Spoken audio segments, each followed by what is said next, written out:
Good evening, everybody, and welcome to Carving It Up Live right here on Twitter, as well as the Carving It Up YouTube channel and the Grid Network YouTube channel. As always, I am Bryson Carver, back with our regularly scheduled programming. Obviously, came on the show, did a show last night, the NBA tip-off show, made my in-season predictions for the regular season and the award winners and playoffs, who wins the championship this year. But we've got an absolutely loaded show. We got NBA, two NBA topics to start, 49ers, Vikings. Again, everybody's jumping off the Brock Purdy train. But me, listen, she's still Sturdy Purdy. Okay, I'm staying on the train. I jumped on the train at the very beginning. I'm not leaving now. I'll discuss that later on today's show. Also, why I feel great, beyond great, about my Golden State Warriors despite the loss last night to the Phoenix Suns. I'll get into that. Also, Bryson's best 10. Very excited. This Week 8 edition. A lot of shakeup. Okay, this could be the third straight week that we've had a new number one, because the Lions were my number one last week. Niners were number one the week before that. So a lot of turnover in Bryce's best 10. It's a week-to-week list, but I also take your overall body of work into account when I make these lists. Some teams getting back into Bryson's best 10 for the first time in a while. Definitely want to stay tuned for that. And at the end of today's show, I'll give my predictions for tomorrow night's matchup, between the Tampa Bay Buccaneers and the Buffalo Bills to kick off Week 8 of the NFL season. By the way, before I get into anything, I just want to say this. So I had a take 1 week ago, where I said that the Philadelphia Phillies had a 100% chance to win the World Series. Didn't age too well at all. Congratulations, though, to the Arizona Diamondbacks. Pulled off some type of spectacular run, coming back from 3-2, winning both games on the road, just like the team they're about to face the World Series. The Texas Rangers did against Houston, the defending champion Houston Astros. So the last two World Series teams go down, losing 2 home games in Games 6 and 7, which is wild. But we've got a great World Series. I'll predict that on tomorrow's show, the World Series, which begins on Friday's show. I should say I'll predict it on Friday. The World Series begins on Friday. But congratulations to the Arizona Diamondbacks. And listen, as I always say, a loss for Philadelphia or Cleveland, but in this case, Philadelphia. Loss for Philadelphia is a win for America. So thank you very much, Arizona Diamondbacks. So here we go. Let's transition to the NBA. But first, the first game of the NBA season featured the Los Angeles Lakers. Retooled their roster a little bit, brought back their important key pieces from a year ago. Guys they acquired at the trade deadline, guys who've been there a while, like LeBron, AD, and they took on the defending NBA champion Denver Nuggets. I did pick Denver to win this game. No shock that they were able to come out with the W here. And Denver played well. Nikola Jokic, by the way, final score of that game, Denver won 119-107. Jokic put up a typical Jokic stat line. I mean, he is... I would put him about 2 notches above Tim Duncan in terms of Tim Duncan was so great, but never had a flashy game whatsoever, and that's putting it mildly. But he was so great on the offensive end, the defensive end, rebounding the whole bit, did all the little things well. Jokic is more entertaining to watch than Duncan, but it's just like even his mindset, his mentality. There's the quote, remember after they won the finals 4 months ago, and he said, it feels good, so now we can go home. Like he treats basketball, or at least he appears he treats basketball as like I show up with my lunch pail, go to work, do what I do, and I go home and with my family and my horses or whatever's at his home in Denver, Colorado. But Jokic played outstanding, his typical Jokic line, 29, 13, and 11. Again, that's just what he does. Very efficient shooting from the field and from three-point range. Jamal Murray chipped in with 21. Kentavious Caldwell-Pope, 8 for 12 for the field with 20 points. So great offensive output by Denver. That felt to me for the Nuggets, and then I'll transition to the Lakers and AD in particular. That felt like to me for the Denver Nuggets, that was like game 6 of the NBA Finals. And what do I mean by that? So they won the championship in game 5. They looked like they played 2-3 days after that game. Let's just say for the sake of argument, Denver lost that game to Miami and there was a game 6. It was like they played 2 days later. I mean, it was like didn't have a bit of rust, just step right in, looked exactly like the Denver Nuggets that we saw last year and all throughout the playoffs. So this team is rightfully the favorite in the Western Conference. Jokic is today the best player in basketball. I do still believe, as I said on yesterday's prediction show, that Jamal Murray is going to be an all-star for the first time of his career this season. They've got depth. They're well coached. I said Michael Malone would be my coach of the year. Jokic would be my MVP.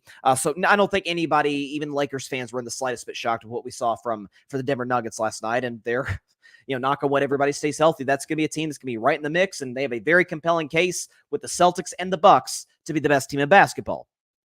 But as we know, and Michael Malone may be irritated by this, but that's how it is when if the Los Angeles Rams were to beat the Dallas Cowboys on Sunday, more people are going to talk about the Cowboys than the Rams, but because the Cowboys are a massive brand, as are the Los Angeles Lakers. And listen, it is.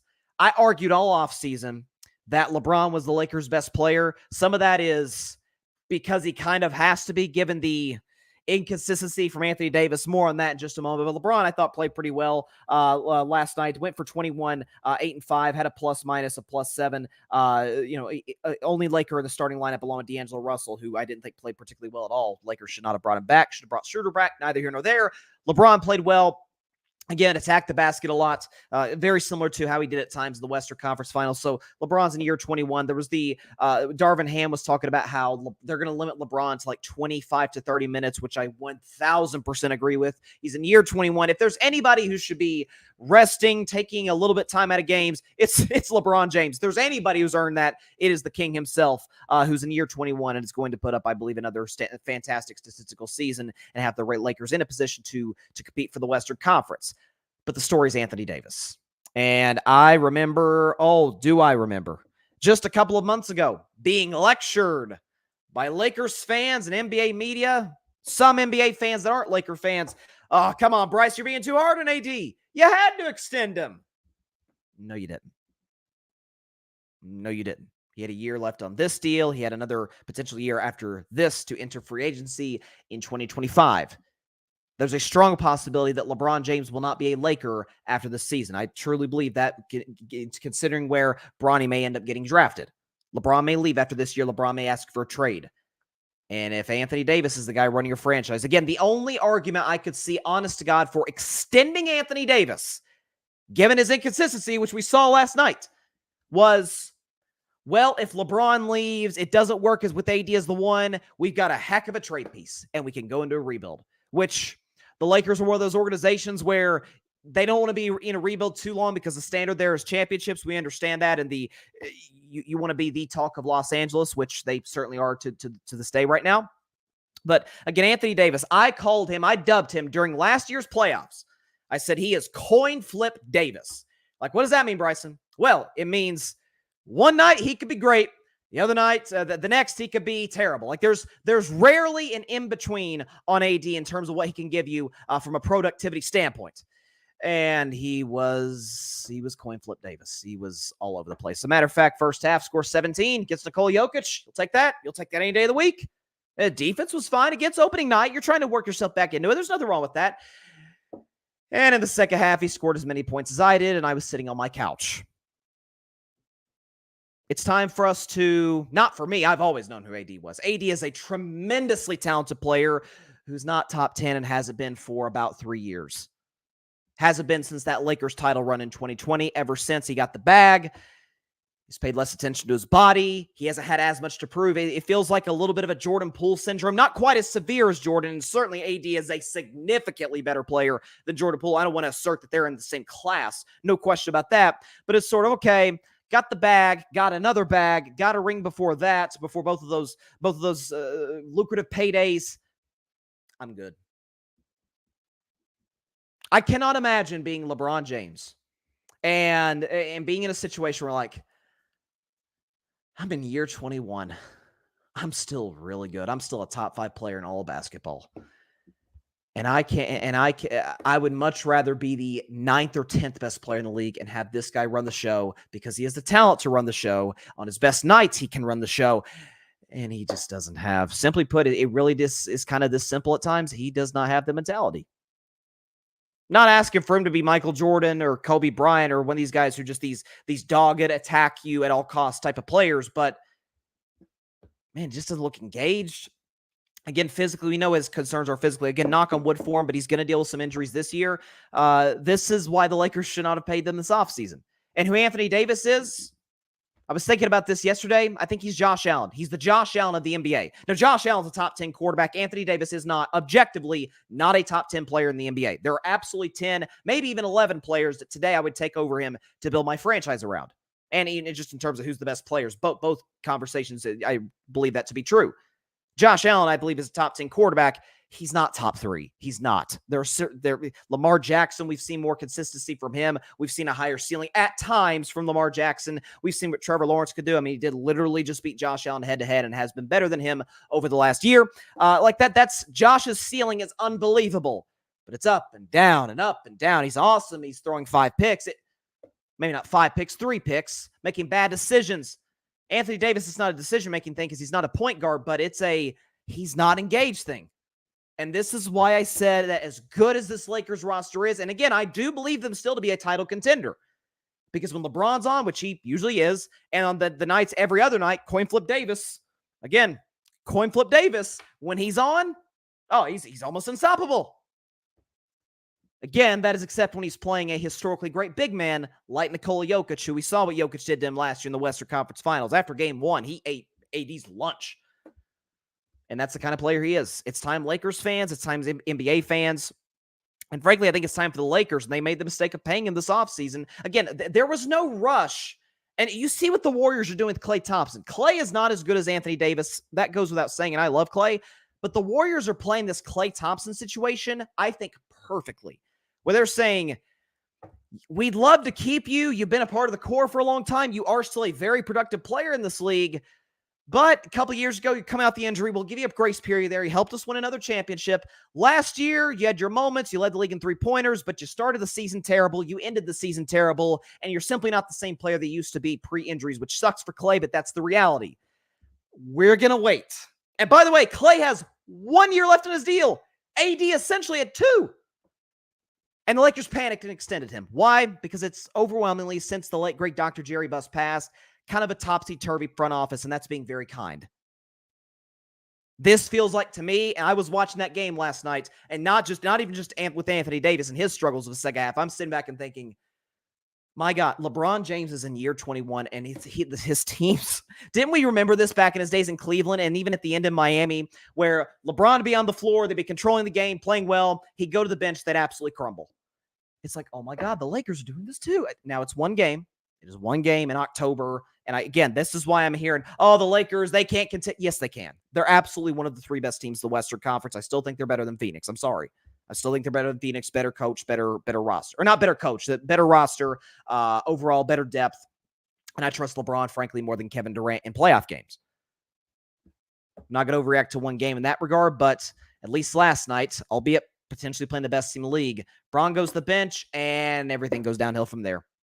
In a game they lost by 12, he had the best plus-minus on the Lakers of +7. He's still very good. Matter of fact, he's still incredibly good. Great, even. His co-star, great on some nights and absolutely awful on others. That is what will do the Los Angeles Lakers in this season. Got some comments here. Parnell, my man Parnell, from the Commanders Demand podcast. Shout out to him. A very frustrated Commanders fan. I can only imagine. Not to bring that up, Parnell. I love you, man. He says, horrible second half by AD. Jokic showed why he's the best and why Denver can repeat. No question about it. Again, he's Jokic, I think, is great. More, and this is part of, I think, today, again, this is why it emphasizes as strongly as possible. Best player in the league is a what have you done for me lately type of situation. And that's what Jokic has provided. And again, I cannot remember, honest to God, I can't remember the last game where Jokic was terrible. I mean, just that a bad night. And it happens, man. Steph has bad nights. Giannis has bad nights. LeBron, KD, and Embiid, they all have bad nights. Luka has bad nights. I cannot remember Jokic's last terrible game. Off game, that's one thing. He had one off game in the finals. I think it was game 4. He dealt with foul trouble. Terrible game. I can't remember the last time it happened. He's fantastic. Barry Grant Jr. hosts the All Even podcast. Big Lakers fan. He says, AD makes me want to quit watching hoops. It's incredible. It's extremely depressing to watch him. I can imagine. I wish I still had the coin flip Davis. There it is. I was looking for it. There's the coin flip Davis. That's who Anthony Davis is. Great one night, terrible the next, and there really is no in between. I've said before, he's the only player in the NBA where you cannot judge him off of his season averages. If Anthony Davis averages 23, 24, and 11, that's because it's like the median, so to speak, of averages. Like his His ceiling and his great nights are 35 and 15. And his bad nights are like last night, 17 and 8, which 8 isn't terrible. But again, LeBron and Austin Reeves, certainly Austin Reeves, what are we talking about? Should not have as many rebounds as Anthony Davis. Austin Reeves. And I like Austin Reeves. I do. I think he's a pretty good third star to have on that. I'm not going to go as far to call him a star yet. Third player to have, a good complimentary piece to have in that Lakers team. Austin Reeves, how tall is Austin Reeves? 6'4", 6'5"? Let's see what ESPN has him. 6'5". He should not be out rebounding 6'10", 6'11" in shoes, and most likely Anthony Davis. That's can't happen. He's the Josh Allen of the NBA. Josh Allen of the NBA. Never know which guy you're going to get on a night-to-night basis. And I simply cannot put him amongst the 10 best players in the league for that very reason. Lakers shouldn't have extended him. Lakers should have let this play out. By the way, it's not like Anthony Davis is getting any younger. How old is AD? AD is 30 years old. He turned 30 this past March. He'll be 31 at some point this season. Name the last athlete that was an injury-prone guy, and then all of a sudden, once he got to 32, 33, now he's healthy. I mean, unless you're playing significantly less games, which they're not going to do that with Anthony Davis.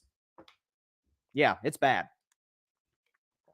But listen, the Lakers play the Suns tomorrow night in the big game on TNT. Finally, we get LeBron versus Durant.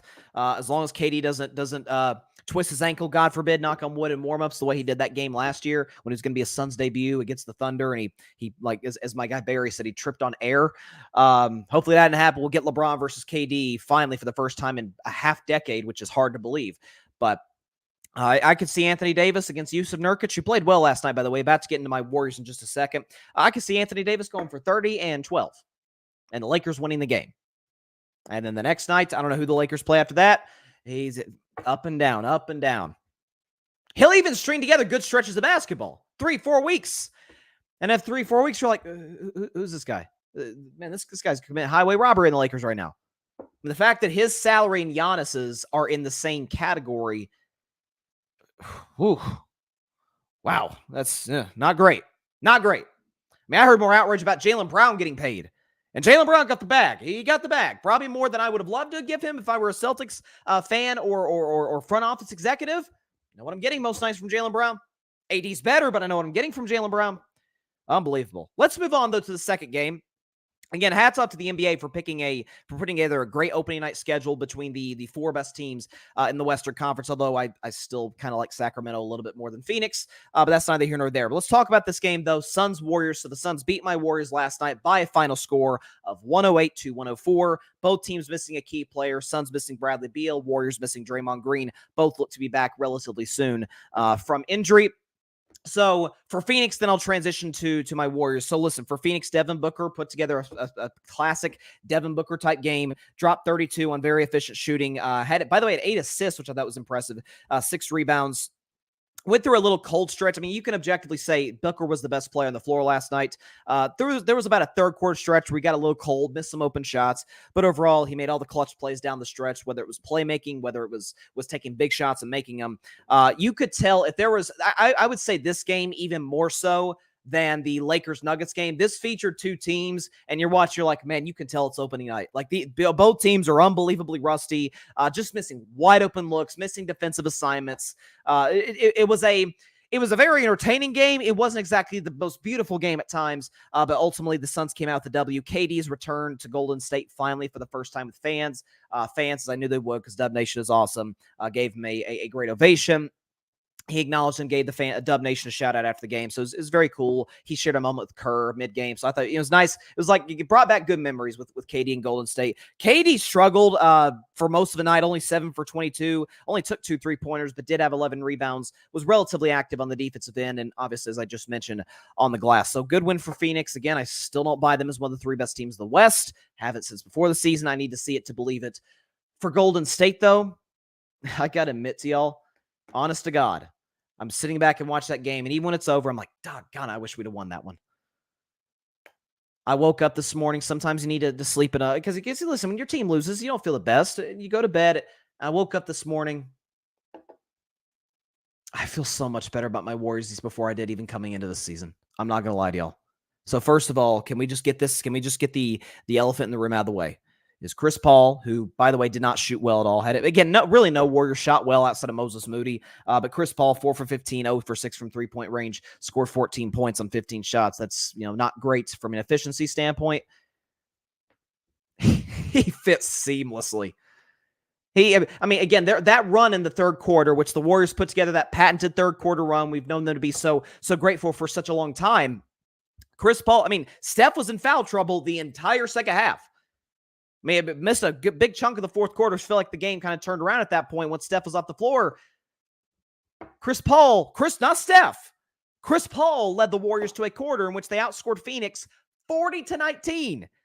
Chris Paul was active on the glass, was good defensively. Again, missed shots. That's going to be, Chris Paul put it in perspective after the game. He said, I once played for a team where we missed 27 straight three-pointers. He's obviously referring to the Houston Rockets doing that in that Game 7 against Golden State. The irony of him being a Warrior now still feels a little weird. But I thought Chris Paul, aside from shooting the basketball, I think Chris Paul was excellent. Chris Paul's getting other guys involved. And again, the thing for the Warriors, what has always been, even at the peak of the dynasty, even in the KD years, and they were unbeatable, the one bugaboo, the one thing, they're great offensively, great defensively, well coached, the whole bit, talented, great shooting. The thing for Golden State was, they turn the ball over too much. They'd have games here and there where be like, God, they have 20 turnovers. They're playing really careless. Steph's playing careless, and Draymond's throwing bad passes. Just sometimes looks discombobulated, and they go on these talented runs, just based off of talent.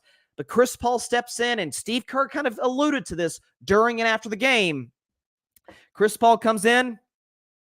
Golden State turned the ball over 11 times, which is low for them. For the record, their turnovers ticked up in the fourth quarter. Going in the fourth quarter, I think they only had 6. Whereas Phoenix, who does have a point guard, guys, Devin Booker is not a point guard. He's capable of being a playmaker, a playmaking sort of a hybrid guard to a certain degree. He's still really a true 2 guard. Devin Booker's not a point guard. Golden State has Steph, who's a point guard, but Chris Paul, who's the most true blue point guard you could possibly imagine. He fits seamlessly. He got his other guys involved. If things weren't going right for Golden State, he said, let's bring this back out, slow it down a little bit. Let's get a good shot. By the way, I think Golden State got a lot of good shots. They just missed a bunch of them. Warriors only shot, 23% from 3-point range. That's not going to happen throughout the course of the regular season when you have Steph Curry and Klay Thompson. Andrew Wiggins was probably the worst Warrior on the floor last night, and that hurts me to say because I love Wiggs. But 10 points on 12 shots. He actually got benched in favor of Jonathan Kuminga, who was active on the offensive glass late in the game. But I'm watching Golden State, and I'm saying, okay, Steph shot poorly. He's Steph Curry. Of course, he'll bounce back. Klay, hit some tough shots, but missed the open one. So Klay was a little all over the place all night. I'm still skeptical about whether or not he'll be a part of the Warriors' future long-term. But you got no Draymond Green to command the defense, and the defense was still pretty good last night through stretches.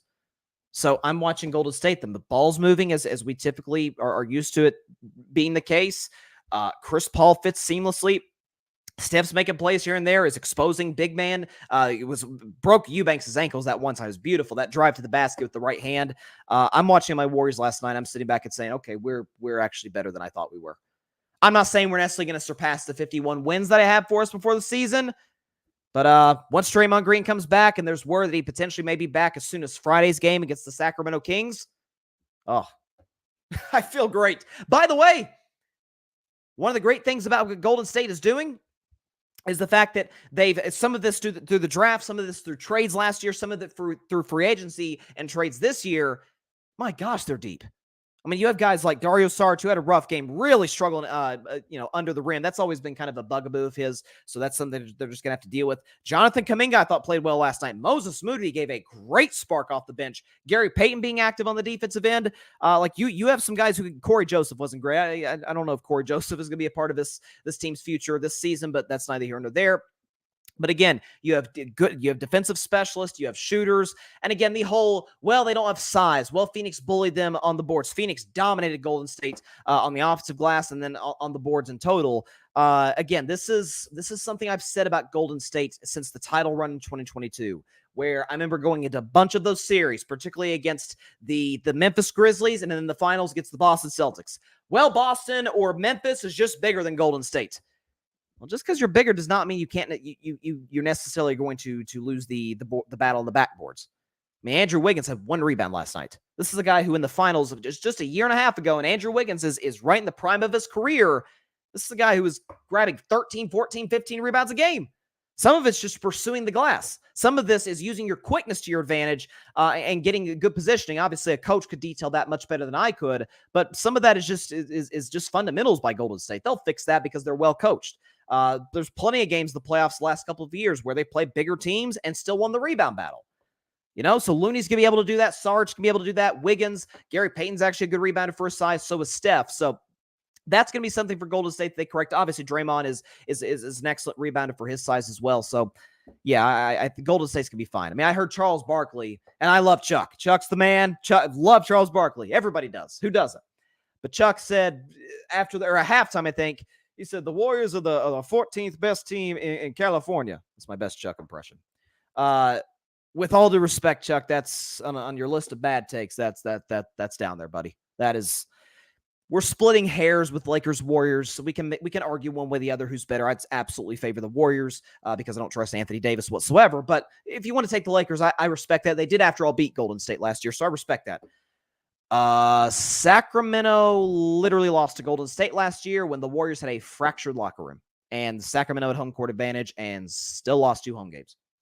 So I'm going to roll with the Warriors. And the Clippers... Don't we kind of make fun of the Clippers, the fact that their top 2 stars can't stay healthy to save their lives? I mean, the Clippers, when's the last time they've been? 2 years ago, they made it to the Western Conference Finals. Year after that, they missed the playoffs. This year, due to injuries, couldn't win more than 1 playoff game. You tell me the Clippers better than Golden State? Please. Come on, man. That's a bad take. That is just a... Listen, Chuck has hated the Warriors for a long time. I don't know if it's because they got more rings than he does, and Draymond's obviously going to be part of inside the NBA whenever he retires. I don't know what it is. But Chuck's got something against Golden State because, Lord have mercy. But listen, solid win for the Phoenix Suns. Hats off to them. We'll see what they look like when Beal gets in there. I think a big advantage for Phoenix was the fact that Beal didn't play, so they didn't have to necessarily work out that chemistry against a good Golden State defense, where Booker and KD, they're very comfortable playing with each other. They did so for a few months, the last few months of the season last year, so they kind of know where each other's at from a fit perspective with the both of them. So Phoenix is going to be very good. They're very talented, and I think they're going to lose in the first round because I simply don't trust their lack of having a point guard. I do not trust whatsoever their top 3 stars, and even Nurkic included, to stay healthy. So, again, not a lot went Golden State's way last night. They only really have themselves to blame, and they lost the game by 4 points. And it was in doubt with 30 seconds left. So, not going to overreact to this one. Not going to overreact to this one whatsoever. Looking forward to Friday, though. Warriors, Kings. Given how that playoff series played out last year, that's going to be a good series. Good game on Friday in front of the Sacramento crowd. By the way, before we move on to the NFL, before we move on to Brock Purdy and the 49ers against Minnesota, good slate of games tonight in the NBA. So obviously this is the opening week of the season, and the the in-season tournament is really being promoted heavily by Adam Silver in the NBA. But ESPN's got 2 good games tonight. Celtics, Knicks. I actually think the Celtics and Knicks are going to meet in the second round. As I said yesterday, I'm predicting the Celtics to win the Eastern Conference slightly over Milwaukee. But I think the Knicks today are the 3rd best team in the East. I really do. I think they're better than Cleveland. I think they're better than Philadelphia, Miami. I think the Knicks are absolutely number 3 in the Eastern Conference.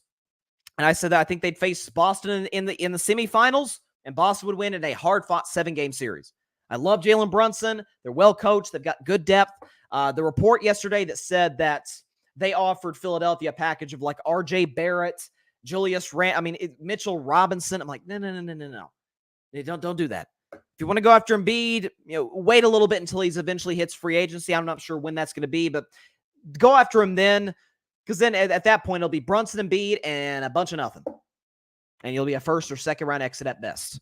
So that's not the winning formula for the Knicks. Don't get desperate, New York. Okay. You got something good going. You're building a good culture. Don't get desperate. And then the second game, which cannot wait for this one. Mavericks Spurs at 9:30 Eastern on ESPN. Dallas, by the way, is a 4-point road favorite. Victor Wembanyama makes his NBA debut, the greatest prospect we have ever seen since LeBron James 20 years ago. Again, I do not think he is going to be as good as LeBron James, have the career of LeBron James, because if he does that, then he'll be in the GOAT discussion. I do not think Wemby will be in the GOAT discussion. Again, I'm leaning that way. Again, that's to say again. That's a big statement. I'm seeing a lot of people. Oh, Wemby's going to be one of the 5 best players ever. That's a lot to put on a kid to start his career. However, I do think by his career end, and that's hard to project. That could be 10 years from now, 15, 20 years from now, given the health and nutrition that we have today and how well players take care of their bodies. Yeah, I do think Wemby is going to be in that. He's certainly going to be a Hall of Famer. That goes without saying. If he stays healthy, knock on wood, Wemby's a Hall of Famer. That's kind of the bare minimum for him, given his upside. Dallas is not very good defensively, so I think Wemby's going to. I think Wemby's going to have his way tonight. I'm going to say Wemby drops 27, grabs 12 boards, and gets 3 blocks. That's what I think is going to happen. 27, 11, and 3 blocks. I think Wemby's going to put on a show tonight. I think Wemby's going to be spectacular. I cannot wait to watch that game at 9:30 Eastern. In San Antonio, by the way. So the Spurs fans going to get to see their guy for the first time at home. And again, like I said, since the draft process 4 months ago, I said it's kind of like, I don't believe in basketball gods, but it feels almost meant to be that the best international scouting team in the NBA, the San Antonio Spurs, who they scouted Tony Parker, Amanu Ginobili, and all these players, even non-star players, good role players who have helped them win championships in the past. It feels like almost like a reward that one of the greatest prospects in the history of the draft, who happens to be from France, from overseas, that the Spurs get him. The Spurs are a stable organization. They're going to take care of Wemby there, develop him into the best version of what he can possibly be. I think Wemby's going to be outstanding tonight. I do. I think it's going to be very similar. Again, not saying he's going to be LeBron in terms of his career, but remember that first game LeBron played back in 2003 at Sacramento, and by game's end, you're like, oh, God, this guy's going to take over the league soon. This dude is, I mean, he was the best player on the court that night. Day one. But that's what it's capable of being. I think we're going to be having similar discussions about Wemby, where on all these debate shows tomorrow, is Victor Wembanyama a top 10 player in the NBA already? Obviously, after one game, that'll be a bit too premature, but there'll be discussions like that tomorrow on First Take and all these shows, all these morning and afternoon shows on television and on radio as well. So I cannot wait to watch this game tonight. I'll take the Spurs to win. I don't think the Spurs are playing. I'll take the Spurs to win. Don't like Dallas at all this season. Not making the playoffs. 2 straight years. Okay. We're in late October. I had to react to the first couple of NBA games. Now let's transition. Let's transition to the National Football League, where the overreaction to Brock Purdy's struggles it just keeps going and going, and I am absolutely here for it. As a Brock Purdy defender, supporter, and the guy who literally nicknamed him Sturdy Purdy. So the Vikings beat the 49ers Monday night, 22-17. Kirk Cousins had one of the best games of his career, I thought, given the fact that he struggled on Monday Night Football, given the fact there's no Justin Jefferson, given the fact that he's facing that vaunted 49ers defense that literally no quarterback has played well against this season, and frankly, the vast majority of last season. I mean, this is I got playmakers everywhere. You say, well, Bryce, they scored 22 points. First of all, that's pretty good against the Niners defense. And second of all, Kirk Cousins had a QBR of 80 and a pass rating of 107. He got a little bit lucky in the deep ball to Jordan Addison. Understand that. Jordan Addison, by the way, he had a great game. 7 catches for $123 and 2 touchdowns, really taking that number 1 receiver spot in Justin Jefferson's absence. So building his confidence so that when JJ gets back, now you got two number 1 receivers if Addison, who was a first-round pick out of USC, continues to develop in a very positive way. So I really like where the Vikings are at today. I did pick them as a playoff team before the season, and I to be completely honest with you, kind of sold my stock on them a little bit after that early start, the rough start. I said, okay, the defense hasn't shown a ton of improvement since last season, despite adding Brian Flores. But what I loved about what Minnesota's defense is doing is Brian Flores is a guy coming from the Belichick system. Brian Flores loves to blitz and was blitzing like crazy through the first three or 4 games of the season. He's pulled back. I think he's blitzing about in something like 46%, something in that ballpark of the time. Understanding the fact that Danielle Hunter is still an elite pass rusher. Will the Vikings trade him? That remains to be seen. It doesn't look like they'll be the sellers that we thought they might have been at the deadline. Minnesota's sitting there at 3-4. They've got the Packers this week at Lambeau, but Green Bay, we understand the struggles they're having, particularly involving Jordan Love. So I'm kind of leaning Minnesota to win that game. Kirk Cousins has historically played very well against the Green Bay Packers. So Minnesota's in a good spot in terms of playoff contention. Championship contention, no. I'm not going to let one, again, the rule on Carving Up Live is don't overreact to one game one way or the other. Base I base my opinions off of a line of evidence, over obviously what's happened most recently, but also what we've seen in the long term from these teams as well. I have a hard time seeing a team quarterbacked by Kirk Cousins, with all due respect to the guy, because I think he's a very good quarterback. I don't see them in any way contending for a Super Bowl. I didn't like, even though Minnesota won that game, I did not like Kevin O'Connell's very conservative coaching throughout. It felt like once Minnesota built that solid lead, it felt like at that point, because they got down to the red zone, got to the 1 yard line, and they were kicking field goals. I mean, it felt like Kevin O'Connell, who I think is a very good coach, it felt like Kevin O'Connell was kind of playing not to lose, or coaching not to lose rather than to win. But it worked out when it was all said and done. Brian Flores called a great game, and the Vikings won. As for the San Francisco 49ers, and as for Brock Purdy, who had his back-to-back rough outings, Brock Purdy's stat line, 272 yards passing, 70% completion, which is good.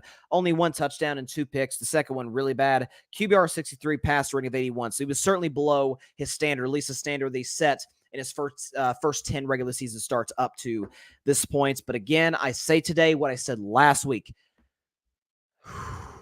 Can we exhale a little bit, relax a little bit?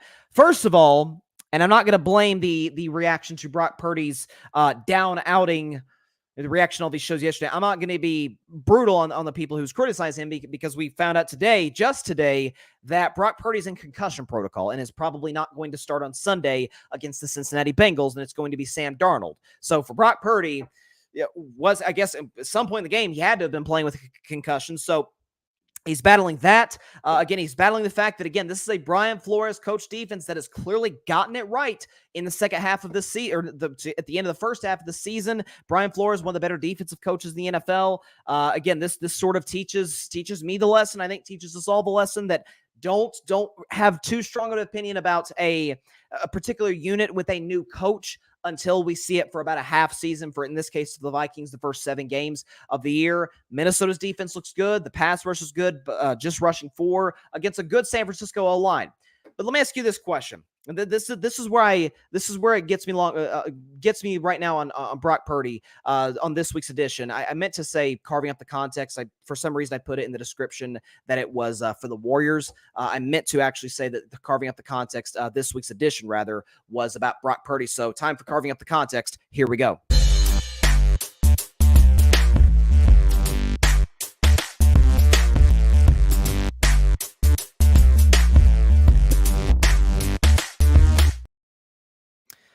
The context to this game is the fact that Brock Purdy is dealing with a loss at left tackle in Trent Williams, a loss in Deebo Samuel. And listen, Deebo, we forget, missed some time last year, and the Niners offense was it sputtered at times. And Deebo didn't have the season that he thought he would have in 2022, but Deebo is still a very valuable member to that 49ers offense.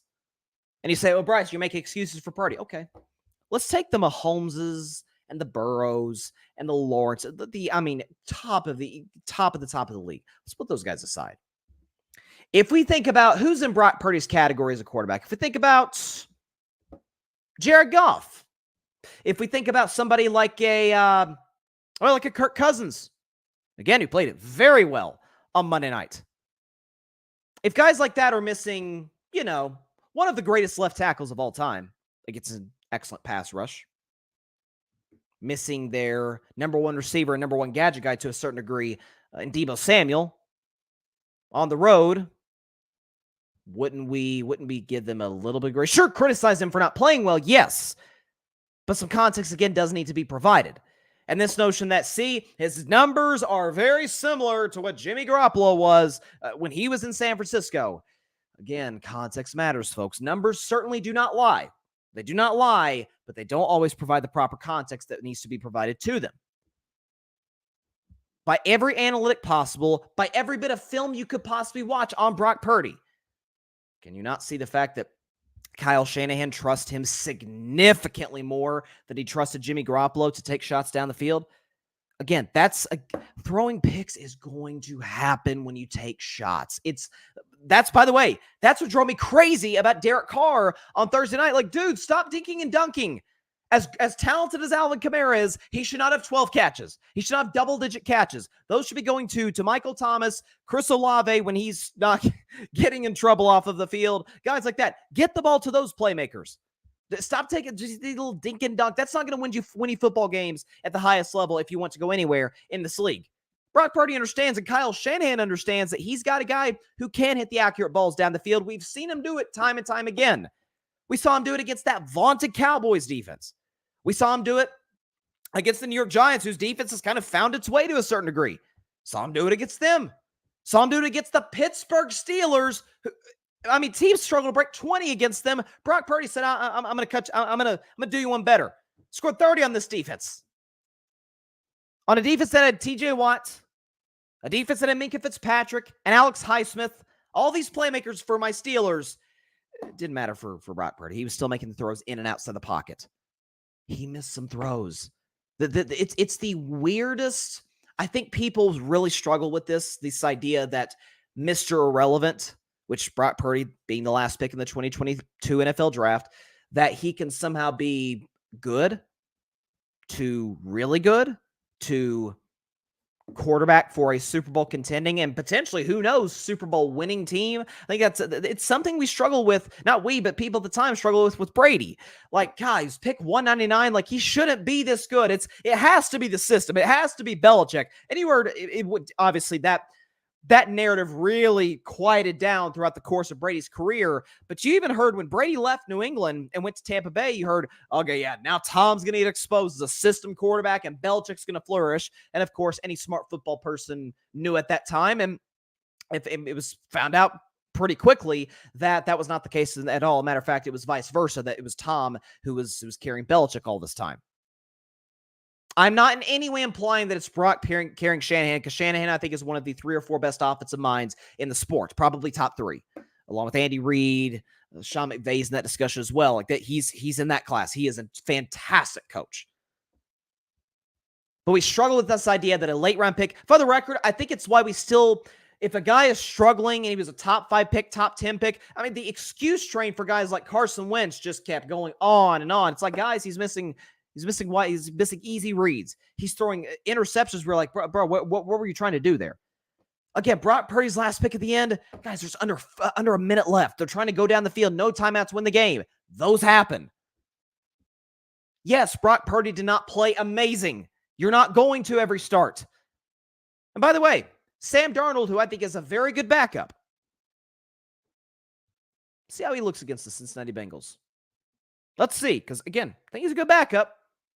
But we've seen quarterbacks the Kyle Shanahan system, bona fide backups, really struggle with Shanahan, with Kittle, with all these playmakers, Ayuk, Debo.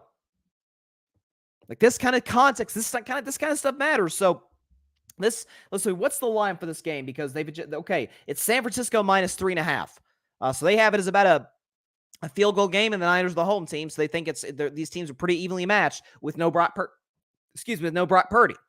Let's see how well Sam Darnold plays. Okay, can we do that? It's just it's weird criticism, and by the way, it's a little bit of a flip-flopping of assessment and evaluation of Brock Purdy's play. Where first 5 games, oh my God, he's an MVP candidate, which even I, as a sturdy Purdy guy, never went that far. Like, okay, he's not the most valuable player in the league. I love Purdy, love him. He's not the most valuable player in the league. But then it's now the last couple weeks, he can't play. This Niners team's carrying him. Come on. First of all, let's please stop being so dang reactionary on players. It's a 2-game losing streak. There's no quarterback currently playing unless your name is Tyson Bagent of the Chicago Bears. Virtually every starting quarterback across the NFL has lost back-to-back starts and probably not played that well in those. I remember 2 years ago, Mahomes had Tyreek Hill and Travis Kelce in the offensive line. He had like a month stretch. We're like, dang, where'd Patrick Mahomes go? Well, Mahomes doesn't play and looking so hot.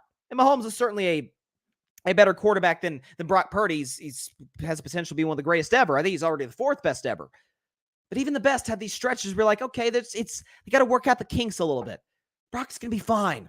Brock's going to be in that position where he's going to put the 49ers in position once he gets back healthy. Hopefully he does pretty soon coming off of this concussion, him being in concussion protocol right now. San Francisco will be fine. Let's not overreact to one off game.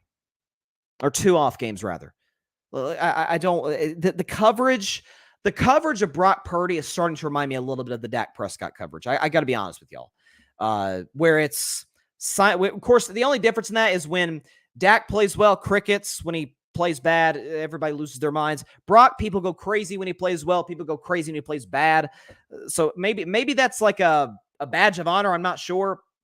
But again, context has got to be provided to these rough outings. Brock, I've never said he was the level of quarterback where if everything goes wrong, if the fit hits the shan, so to speak, he can still carry you to a win.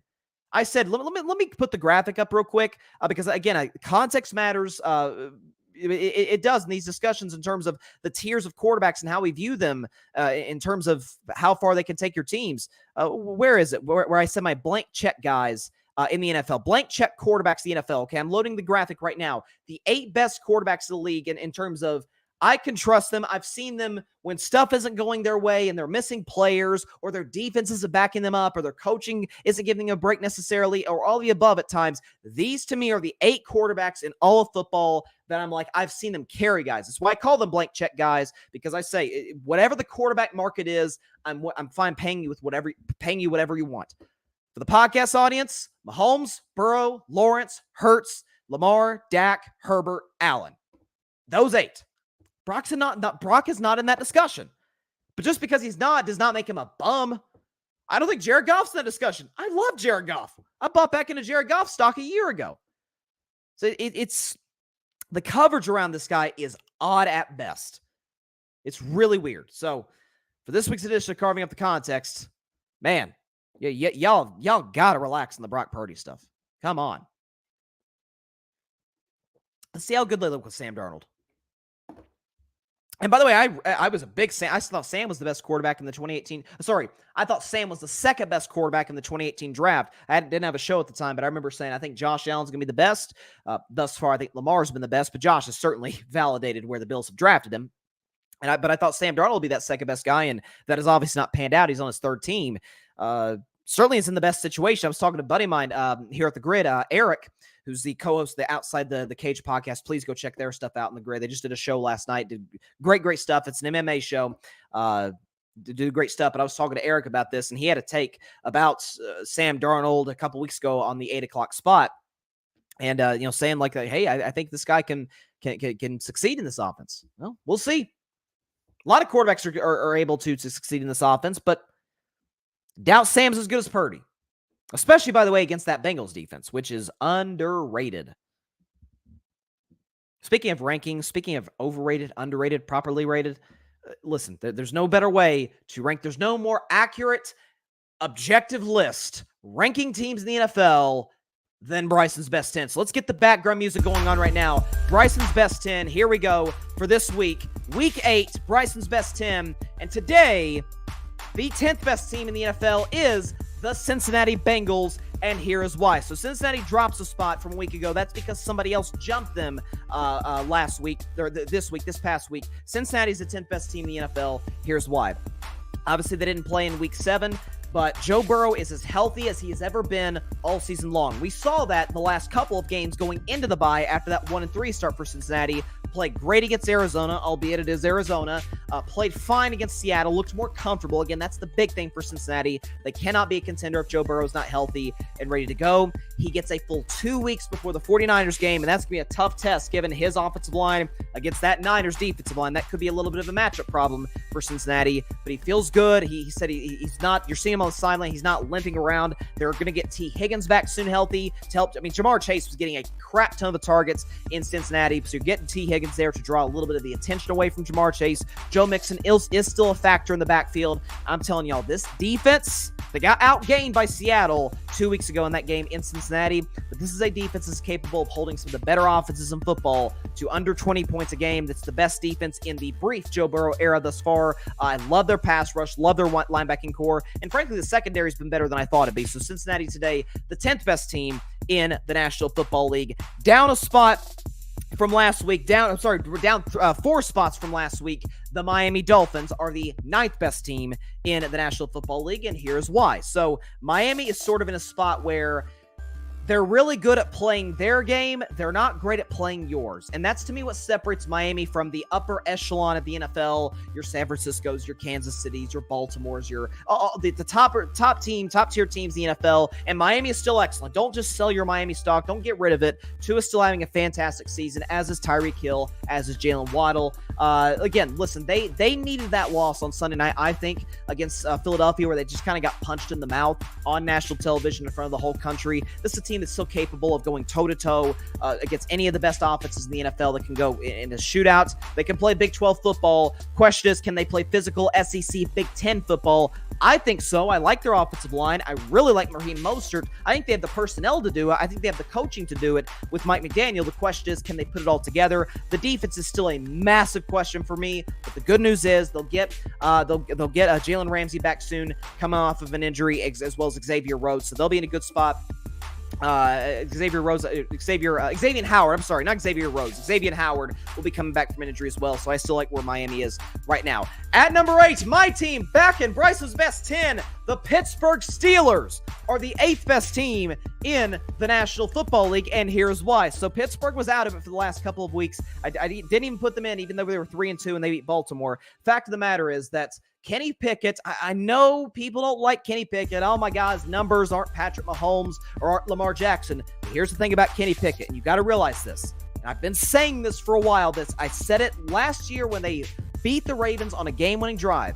I said there's some limitations with Kenny. I get that.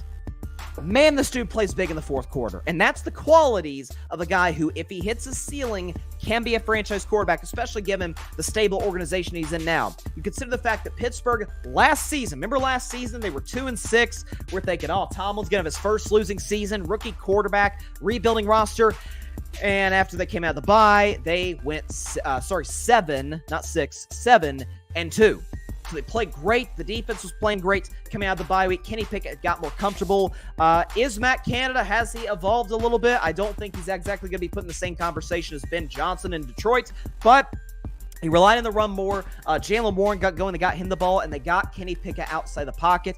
Deontay Johnson back in this lineup, one of the better number 2 receivers in the NFL. And obviously this defense is headlined by the best defensive player on planet Earth, TJ Watt, who added to his Defensive Player of the Year campaign with an interception in the nickel corner slot, which is unbelievable. Linebacking core is great. Secondary is playing their butts off this season.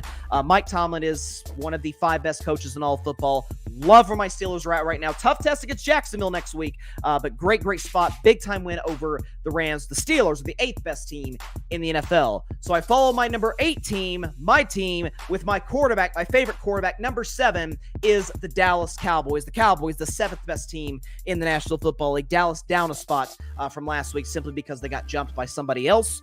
Dallas is at number 7 for this reason. So I picked this team to go to the Super Bowl before the season started. I still think they have a chance to do so in a very crowded NFC. But listen, you consider the fact that the Dak Prescott is having a very solid year. The turnovers, as I predicted, are down this season. He is still, again, the limitations for Dallas is their offensive line's fine. It could be better, but it's good enough. I think Tony Pollard, coming off this bye, will be better moving forward, coming off of the injury.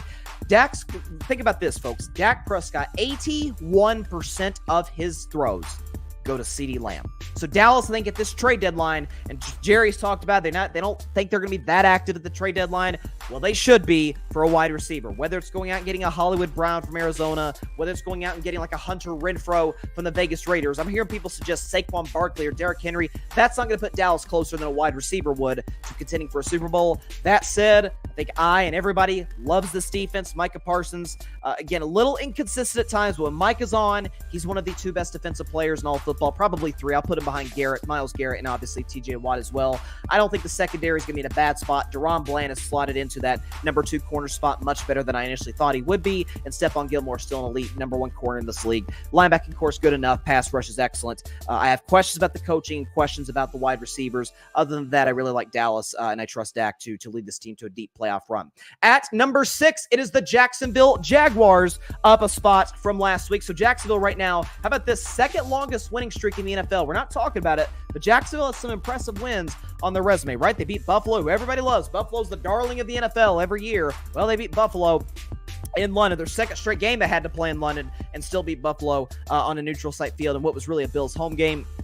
beat New Orleans in one of the toughest places to play in the NFL in that Superdome. Trevor Lawrence is playing really good football right now on one leg on the road against an elite defense, put up 31 points, passer rating over 100, play spectacular. I really love Jacksonville's receiving core. Listen, I was, a Jacksonville fan was getting on me about, hey, give this defense more respect. We are dealing with injuries. Okay, I'll give you the benefit of the doubt. This defense still is young, it's talented, it has some good pieces. Doug Peterson is still a tremendous head coach. Again, this offense is capable, kind of similar to Miami. Not as good as Miami, but similar in the sense that I think they can go toe-to-toe with some of the best in the NFL. It's why I had Jacksonville in the AFC Championship game this year. It's why I had Trevor Lawrence winning MVP this season, which I'm still not moving off of that because I think there's a chance once that knee gets healthy, he could go off these next 10 weeks of the season. So love where Jacksonville's at, riding a 4-game winning streak, playing great football offensively, and kind of finding itself again a little bit defensively, but there's still plenty of upside there. I think Jacksonville has potential to be the biggest threat to Kansas City in the AFC with respect to teams like Baltimore and Miami. To the top 5 now. To the top 5. Do we have number 5? Hang on. For some reason, number 5 is not in here. Okay, let's pull it up. Sorry about this, folks, because the graphics will sometimes just disappear on me right now. There it is. Okay. At number 5, pull them up right here. Do not sell your stock on the Detroit Lions, who I have as the 5th best team in all football. Detroit Lions are the 5th best team in the National Football League, and here is why. So, listen, they went on the road to Baltimore, got their butts kicked throughout the majority of that football game, throughout really all the football game. Lamar Jackson against what's a great Detroit defense ran roughshod on this team. The Ravens defense held this great Lions offense only 6 points on the road. That said, don't sell your stock on Jared Goff. Don't sell your stock on Dan Campbell, this offensive line, those weapons, and that defense. They had a bad day at the office. Every team does. Basically every team outside of Kansas City. I wouldn't even call it a bad game because they lost to the Detroit Lions. I mean, for real, like Philadelphia's had a bad game against the New York Jets. San Francisco really has had 2 bad games. Dallas has had a bad game. Jacksonville's had a bad game. Like, it happens. You're going to have bad days at the offense. It's a long NFL season. But this notion that, the Lions, Ravens exposed them as pretenders. No, they're not. They're absolutely a threat to make the NFC title game, which is where I believe they will get. They've got a big bounce-back opportunity on Monday Night Football against the Las Vegas Raiders, who have a terrible defense. I mean, Las Vegas gave up 30 points. No disrespect, but to Tyson Bagent. You're telling me Jared Goff isn't going to eat that defense alive, and Ben Johnson, the OC, isn't going to put together a game plan to eat that defense alive on Monday Night Football? Do not sell your Lions stock. They are the 5th best team in the National Football League. At number 4, I'm not going to panic like everybody else. The San Francisco 49ers are the 4th best team in the National Football League, and here's why. It is still, I believe, the best roster in football. The defense actually hasn't been terrible over the last couple of weeks. Not great situationally, but that's something that can be fixed. They're well coached defensively by Steve Wilkes. They'll be fine in that regard. Kyle Shanahan is still one of the elite offensive minds in football. They're going to be in a rough spot this week with no Brock Purdy against a very good Cincinnati Bengals defense coming off of a bye. Deebo Samuel is still injured, as is Trent Williams. But once those 3 guys get back healthy, this team can be any team in the NFL, sometimes even with its B-plus game. But they're talented enough to where they can do that, where Shanahan isn't great. Again, I'm not saying that the Niners are just the class of the NFL from a talent perspective, and then it's just everybody else. I think they're the best, but it's relatively close. But that said, we got to stop overreacting to a bad Brock Purdy game, back-to-back starts for Brock Purdy. He's still one of the 12 best quarterbacks in the league, I believe. This defense is fantastic. Had a little bit of a down day at the office against Kirk Cousins, who played excellent on Monday Night Football, but I've got the Niners in a good spot. I think they're the 4th best team in the National Football League. At number 3, the Philadelphia Eagles. Listen, they're up 5 spots from last week. Again, that Jets loss was an ugly one, but I've got Philadelphia at number 3, and here's why. So, look, this is a team, and I've said this since before the season. It's why they're one of the best teams. And today, the best team in the NFC on Bryson's Best 10 is that Philadelphia on both sides of the ball, probably better than any team in all of football, can flat out bully you up front. We saw with Lane Johnson back in the lineup offensively, Jalen Carter back in the lineup defensively, imposing their will. Again, Miami was missing some offensive linemen, but Philadelphia, as they're prone to do, took advantage. The secondary's been better. By the way, they traded for Kevin Bynard, which I love that move by Howie Roseman for Philadelphia. The back end of that defense is the weakness of the Philadelphia Eagles. They addressed it. The only thing keeping me from putting them at number 2 or even number 1 is the fact that Jalen Hurts really has the turnover bug right now. Just some bad reads, being careless with the football. He's got I think 7, 8 interceptions through the first part of this season. He's capable of correcting that. He wasn't a turnover problem the last couple of seasons. I think he could get that fixed when it's all said and done. But this Eagles roster is, to me, the second or third best roster in all football. Defense is excellent. They added Kevin Biner, which, again, is absolutely huge. Can't emphasize that enough. A.J. Brown is having a monster year. Defensive coordinators got to stop acting like they can single cover this man and get away with it. Philadelphia is in a great spot right now. The best record in the NFC. To me, today, the best team in the NFC and the third best team in all football. At number 2, it is the Baltimore Ravens. As much as this hurts me to say as a Steelers fan, I can't lie with what to the audience with what my eyes have seen. I don't put them at number 1. Obviously, you guys at this point know who number 1 is. But Baltimore right now, Lamar Jackson is at or near the top of the MVP discussion. Once again, had one of the best games of his career, a passer rating in the 150s against a top 10 defense in Detroit.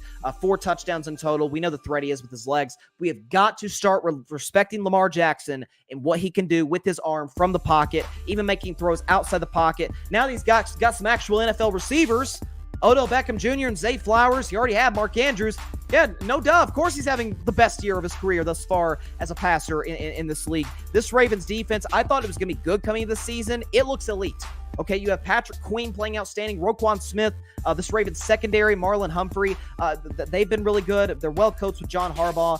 Going in, it's one thing to beat Detroit, who, as you saw, I think is the 5th best team in football. One thing to beat Detroit. It's another thing to completely humiliate them and make them look like they're the worst team in football. Great teams are capable of doing that. Baltimore's tough to beat. At home, again, their only 2 losses this season. One came in overtime, and the other came because the receivers couldn't catch a pass. And Kenny Pickett, fourth quarter Kenny, came up big in that game for my Steelers. But Baltimore's in a great spot. Today they're the biggest threat to Kansas City. I said that they were a Super Bowl contender this offseason.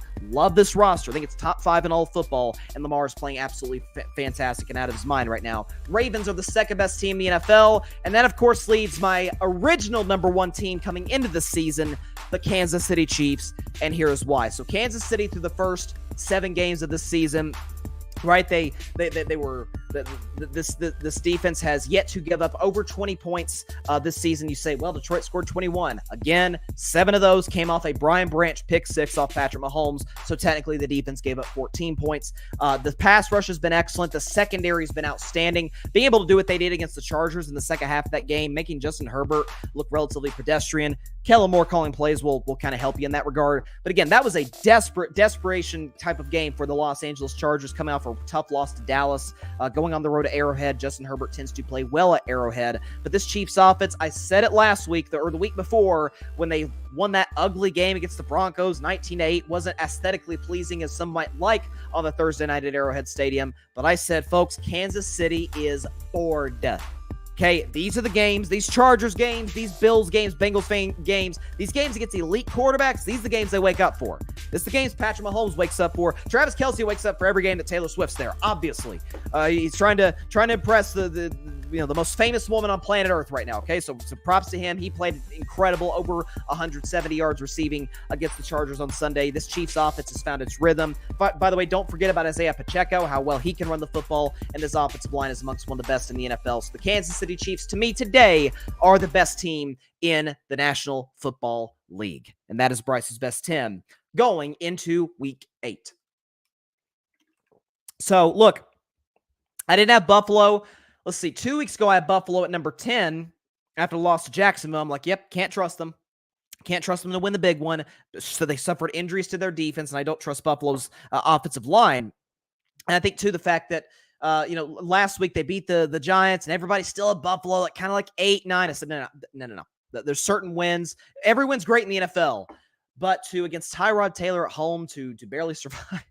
To barely survive that game, and you got kind of an officiating break and a coaching break by Brian Dable on the other side, a bad clock management error. You got to win by more than 5 points. I'm sorry. Come on now. I get this isn't college football. This isn't the AP poll or the BCS poll, whatever it is. Come on. So I don't think Buffalo's in anybody's top 10 today. They weren't in my top 10 last week, so I'm being validated on them to a certain regard. By the way, Cleveland was my number 10 last week. And you say, Bryson, why do you take Cleveland? I was like, because you hate Cleveland? Well, I mean that fact. No, I'm just kidding. I don't like Cleveland. Don't like Cleveland sports. Cleveland fans get on my nerves. There's some nice people in Cleveland. I got nothing against them personally. Okay, they just get on my nerves. But the reason I dropped Cleveland and put Pittsburgh over them, first of all, Pittsburgh literally beat Cleveland. Both teams are 4-2. Pittsburgh has the tiebreaker, so we're second place in the AFC North. But the thing with the Browns is the hallmark of that team, and again, every team has a bad day at the office. I understand that. But for Gardner Minshew to hang 38 points on you is not great. It's not great, okay? You gotta be honest with yourselves, Browns fans. You can get back in the top 10. Myles Garrett is an absolute one-man wrecking crew. This offensive line I still love, but I'm taking Pittsburgh today. I think the roster's better in Pittsburgh. There you go. By the way, Celtics and Knicks are about to tip off in just a second, so I'm going to try and get through this final segment as quickly as I can to predict tomorrow night's Thursday night matchup between Tampa Bay and the Buffalo Bills. If I can pull up the graphic. There it is. Sorry, folks. For some reason, again, sometimes it's called StreamYard, the streaming app I use. Sometimes it'll, if you put one graphic on there, it'll just randomly remove one. That's why I'll sometimes have to kind of sift through my files and search, where's that graphic? I'm not sure why it does. I guess that, they have a limit on how many you can put on there, but because this show uses so many graphics, you gotta keep up with them. So I'm doing the best I can in that regard. So let's go and put the background music back on for our prediction. Week 8 starts tomorrow night in Orchard Park, New York, between the Tampa Bay Buccaneers at 3-3 and the Buffalo Bills at 4-3. So Buffalo in this game, big home favorite, -8.5 on Amazon Prime Video tomorrow night. So listen, both teams are coming off of a tough loss this week. Buffalo losing to Mac Jones and the Patriots, and Tampa Bay losing to Desmond Ridder and the Falcons. So it isn't like they were facing a murderer's row at the quarterback position in their Week 7 matchup, but both teams looking for a win. Tampa Bay looking to keep pace with Atlanta at the top of the terrible NFC South division. As for Buffalo, they're trying to somehow keep pace with the Miami Dolphins. Today, they do have a tiebreaker over Miami. They do play later this season, but trying to just get a get right win. Obviously, Buffalo, I think, certainly has the better roster than Tampa, although I do like Tampa's defensive personnel, and offensively, they obviously have Mike Evans. Look, Baker Mayfield is questionable to play this game. Will it be Kyle Trask? Will it not? My guess is Baker probably goes. Again, the deciding factor for me in this one is the fact that Buffalo, despite the injuries to their defensive line, Tampa Bay's offensive line is terrible. It is terrible.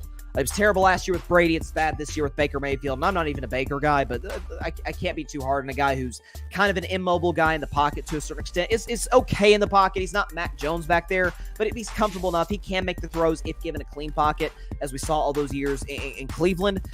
Tampa Bay is not capable of doing that. I think Von Miller's going to have a big-time game. Kind of his first big game since coming off of the injury.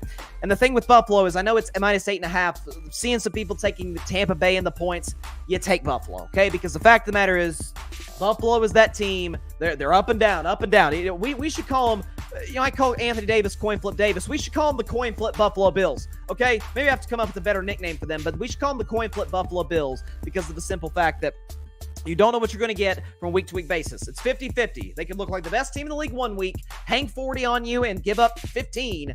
And then the next week, they could lose to one of the worst quarterbacks in football, as they did on Sunday. Baker's certainly better than that. And again, my guess is Baker probably plays, but I'm going to roll with Buffalo Bills for the coin to flip to heads, and therefore the Buffalo Bills to win relatively comfortably, to cover and win 31-16. I picked the Bills to cover 3 straight weeks. They've let me down the last 2, so I guess third time's the charm, right? And again, I think Tampa Bay is kind of coming back down to earth to a certain degree, but I'll take the Buffalo Bills to win 31-16. And then on Friday and throughout the rest of next week, the Bills are back. Here we go. Watch out for Buffalo. Now, their schedule's still brutal. I did not buy the Bills before the season. I predicted them to miss the playoffs. I still think that with the loss to New England, I think that's very much in the cards. If they'd have lost to the Giants, they'd have been in real trouble. But we can't play ifs. They beat the Giants. Should have beaten them handily, but they still beat him, and they lost on the road in Foxborough. By the way, Josh Allen tends to play very well against Belichick in the past. Was good in the final 2 minutes of that game, the final 5 minutes of that game, rather. But in terms of his complete performance, just a dud.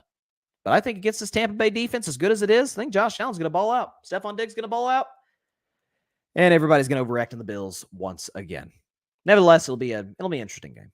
All right, that is all the time we have for today's show. Appreciate everybody stopping by. As always, be sure to catch Carving Up Live on Friday at 6 p.m. Eastern, 3 p.m. Pacific time, right here on Twitter, as well as the Carving It Up YouTube channel and the Grid Network YouTube channel. And be sure to like, share, comment, and take 2 seconds out of your day. Hit that big red subscribe button. Helps the channel grow exponentially. We're trying to get to 1,000 subscribers by February the 11th, which is Super Bowl 58, the day of Super Bowl 58. We're trying to get to 1K by that time. And with your help, I believe that we can do that. So if you have subscribed, thank you so much. Greatly, greatly appreciate it. Please tell a friend to subscribe to the show. If you haven't, again, just takes a couple seconds. That little, if you're on YouTube, that little subscribe button, trying to point my finger right there in that area, right there. Hit that one. Subscribe. Become a part of the Carving It Up family. We've been running 4 years strong, over 2.5 years on YouTube. So definitely be sure to subscribe. No question about it. And go subscribe to the Grid Network. That is GRYD, the Grid Podcast Network, right here on YouTube, as well as any and everywhere you get your favorite podcasts, be it Apple Podcasts, Spotify, iHeartRadio, Google Podcasts, any and everywhere you get your favorite podcasts. And we would certainly be delighted here at the Grid if we're a part of your rotation. My guy Parnell had a great show the other day. He's ranting about the Commanders, rightfully so. He wants Ron Rivera out of there. Outside the Cage guys did a great show last night. We did 8 o'clock spot last night. We returned after a 1-week absence. Well, I won't spoil who won. Go check it out on the Grid Network. 8 o'clock spot. It's the weekly game show every Tuesday night on the network. So definitely check. I host the show, moderate the show. We had some great contestants last night: Alfred, Mike, and Devin.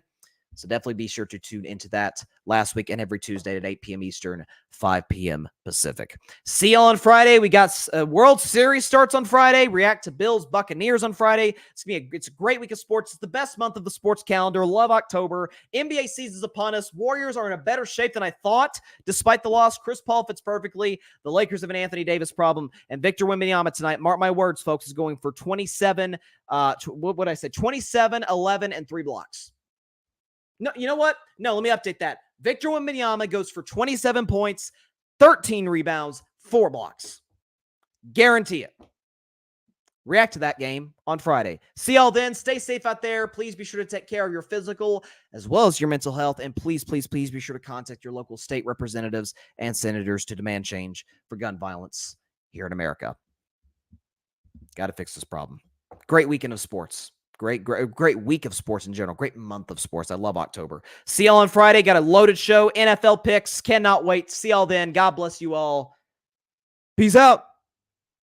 I'm telling you, don't sell your stock in Detroit. Thanks so much for watching the show on YouTube, and be sure to go click that big red subscribe button and check out the other clips and full shows from Carving It Up Live, as well as our other incredible content creators here on the Grid Network.